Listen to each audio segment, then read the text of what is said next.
2025ஆம் ஆண்டுக்கான IPL season தொடங்க உள்ள நிலையில் சென்னை சூப்பர் கிங்ஸ் அணியின் பயிற்சி முகாமில் இருந்து தோனி குடும்பத்துடன் வெளியேறி உள்ளார். சென்னை சூப்பர் கிங்ஸ் அணியின் முன்னாள் கேப்டனான தோனி ரசிகர்கள் காட்டிய அன்பின் காரணமாக ஐபிஎல் போட்டியில் இருந்து வெளியேறாமல் தொடர்ந்து சென்னை அணிக்காக விளையாடி வந்தார்.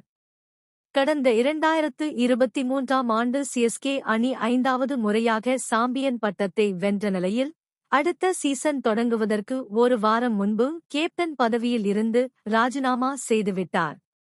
அதன்பின் சிஎஸ்கே அணியின் கேப்டனாக ருதுராஜ் செயல்பட்ட நிலையில் சிஎஸ்கே அணி புள்ளி பட்டியலில் 5வது இடத்தை பிடித்து பிளே ஆஃப் சுற்றுக்கு செல்ல முடியாமல் வெளியேறியது.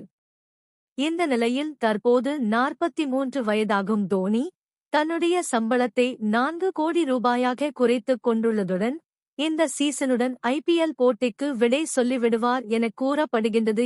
இந்த நிலையில் சென்னையை அடுத்த நாவலூரில் சிஎஸ்கே அணியின் பயிற்சி முகாமில் இருந்து தோனி மற்றும் அவருடைய மனைவி சாக்ஷி ஆகியோர் வெளியேறி இருக்கிறார்கள்.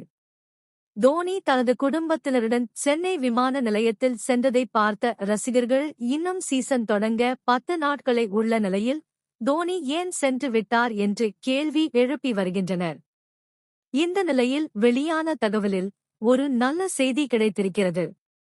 தோனியின் நெருங்கிய நண்பரின் அக்காவிற்கு திருமணம் நடைபெற இருக்கிறது.